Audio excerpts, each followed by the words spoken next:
Tell me a joke, Igor.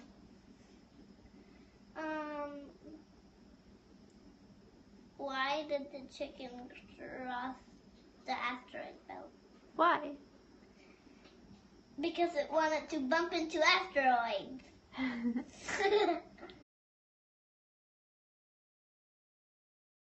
Do you believe it's possible to use humor as a diagnostic tool for autism in children?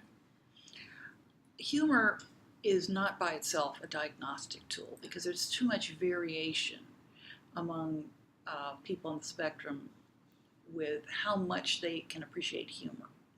That said, if I see a young person of a certain developmental level and I see that their humor is either lacking or very delayed, it's one of the things I would put into thinking about how socially developed they are.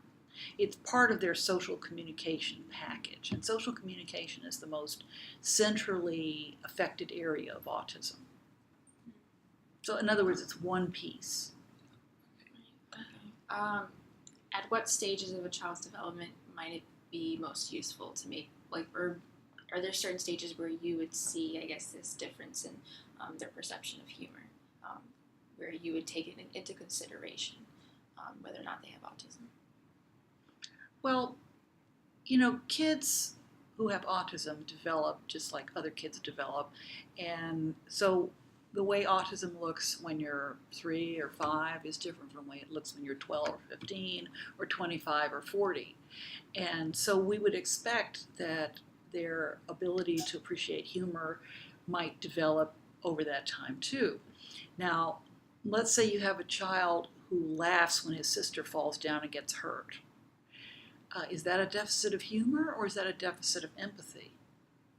Or is it being nervous and not knowing that laughing nervously sounds inappropriate in that situation?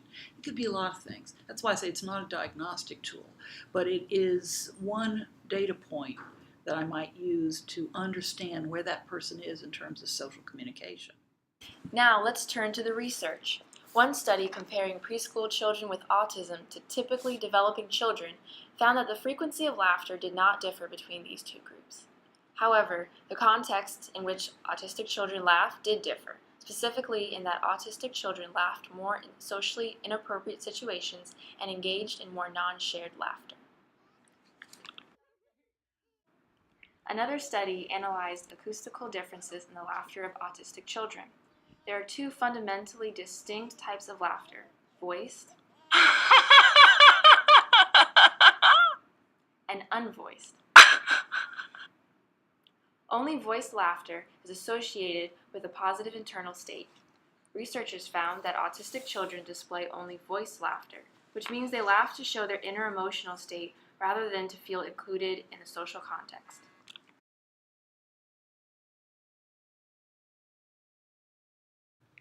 How would you describe your brother's sense of humor? What makes him laugh? I think my brother has a funny sense of humor. I think he's funny. We joke around a lot.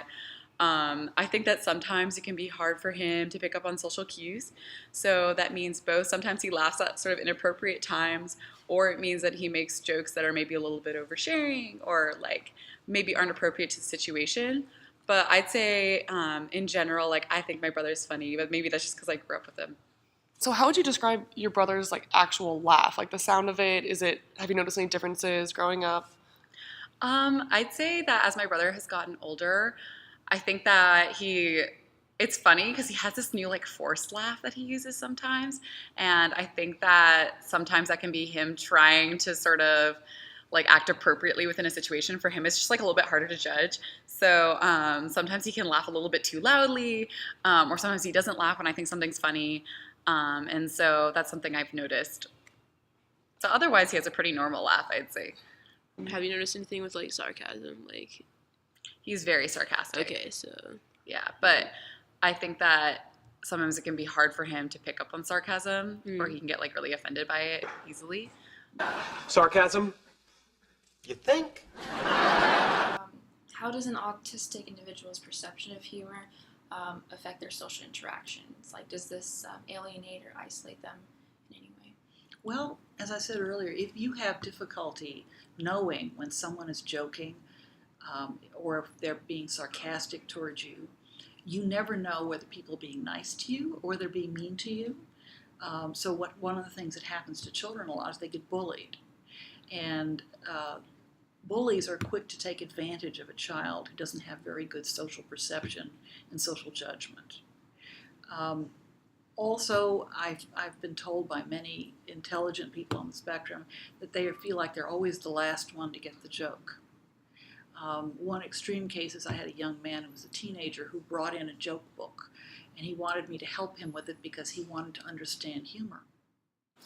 Finally, one study showed that there is a difference between how autistic adolescents and typically developing adolescents comprehend humorous endings to cartoons and jokes. This difference is caused by a cognitive flexibility impairment, where the individuals cannot simultaneously process the different components that make up humor, which are surprise and coherence. Could you tell us anything about like the underlying differences in the brain of autistic children or like people who aren't on the spectrum and like how that contributes to their perception of humor? Well, autism is a brain-based disorder. It has to do with different developmental characteristics of the brain. It's a complicated difference. It's not like we're going to find one area of the brain that this is the autism spot. Actually, the brain develops and different parts of it come online as you get older. And we know that some of the parts in the early developing areas of the brain, like the amygdala and hippocampus, and some of those areas are different in kids with autism. Those are areas that process things like emotions and memory, things like this.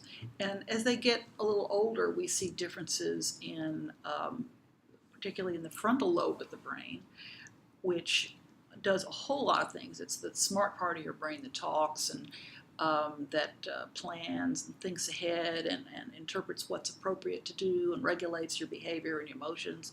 So the frontal lobe probably has a lot to do with humor. And so I think that that's one of the reasons that we have difficulty with humor in many cases, is that they have difficulty processing those things rapidly enough in conversation. Through our documentary, we have learned that although autistic children perceive humor differently and may seem to have a distinct sense of humor, there is an overlap between typical and atypical populations. More research should be done to further analyze if humor can be used as both a diagnostic and therapeutic tool.